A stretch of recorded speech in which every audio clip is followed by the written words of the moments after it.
ETI. Welcome, ladies and gentlemen, to ETI Murray State Edition.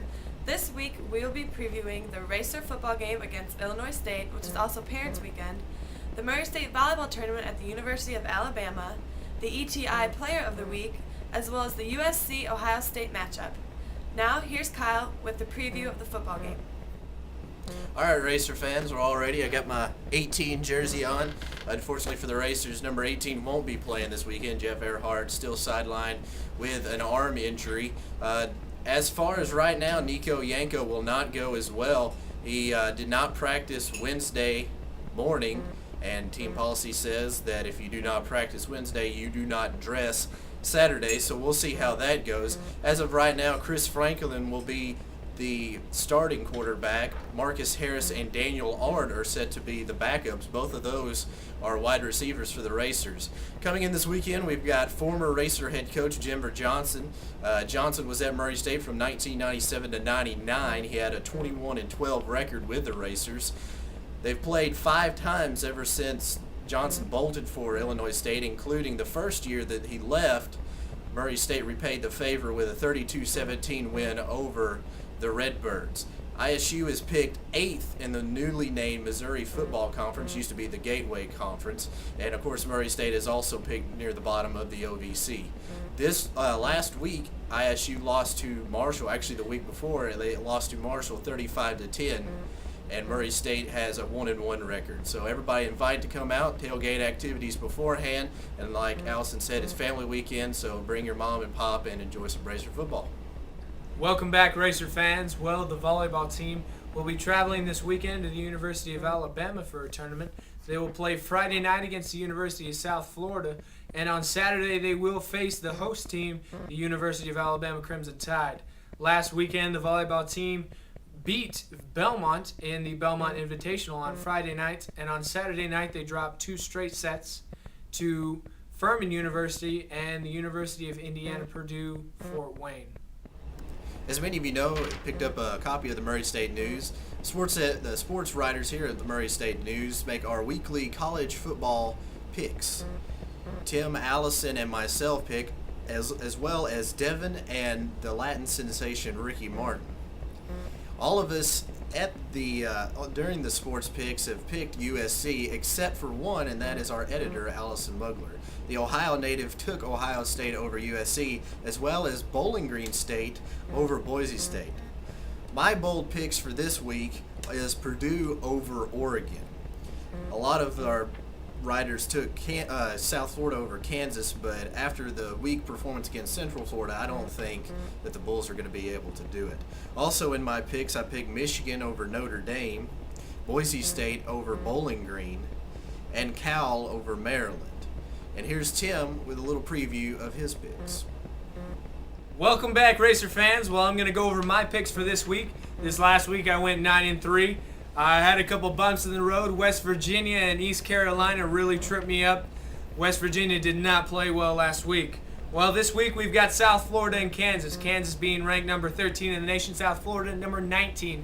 I think that South Florida's going to put the hammer down on them, and I think that they come back with a strong week. Oregon at Purdue. Oregon's going to take it, number 16 in the nation. No Jonathan Stewart, no problem. No Dennis Dixon, no problem for the Ducks. They roll over Purdue. UCLA at BYU. Number 18 BYU? No. Rick Neuheisel has his team playing fired up, and BYU did not look good last week. Number 5 Ohio State at number 1 USC. We talked about this one earlier. USC takes it in this one. Mark Sanchez and that Trojan offense, coupled with that fast and aggressive USC defense, takes out the Ohio State Buckeyes. Wisconsin at number 21, Fresno State. Wisconsin being number 10 in the nation. I think Fresno State is just too good in this one. Tom Brandstander and that passing attack, coupled with Ryan Matthews and his 163 yards and 3 touchdowns against Rutgers, are going to come into play against what I believe to be a soft Wisconsin defense. Cal at Maryland.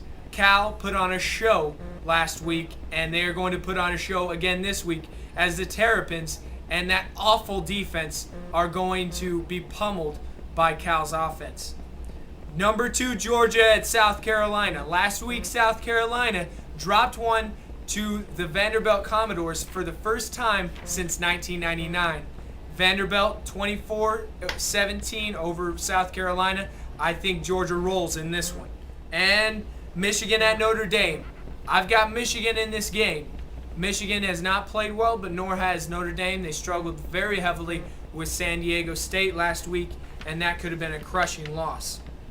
Number 3, Oklahoma at Washington. Washington played very well last week, and had it not been for a celebration penalty, they may have beaten BYU. But Oklahoma, too big, too fast, too strong. Sam Bradford has his Sooners fired up, and it's going to be a long day for Washington. Nevada at number 6, Missouri. It's really an easy pick here. Chase Daniels and that potent offense are going to run over that scrappy Nevada defense. And Bowling Green at Boise State. Boise State, most people only know from the Oklahoma Fiesta Bowl. Fiesta disaster for the Oklahoma Sooners, but it was one of the big games for Boise State. I think they also roll in this one. That's my picks for this week. Tune in next week. This week's ETI Player of the Week is freshman soccer player Rachel Wright. She earned her second consecutive OVC Player of the Week honor by earning 2 goals and 1 assist in Friday's win against the University of North Carolina, Asheville. Congratulations, Rachel. All right, Racer fans, it's time for our random Racer fact of the week. Here's something to put in the old memory bank. Murray State has a winning record against Miami. Of course, I'm talking about Miami of Florida. Yes, the Hurricanes. In 1931, the Racers took on the Hurricanes in Paducah, Kentucky, and won 15-0. The following year, in 1932, they played in Murray to a tie score of 0-0. But the Racers have a winning record against the Hurricanes, 1-0-1. And that's your random Racer fact of the week. Thank you for tuning into this week's edition of ETI. Make sure to stop in next week, same time, same place. Good night, Racers. Good night, Ken.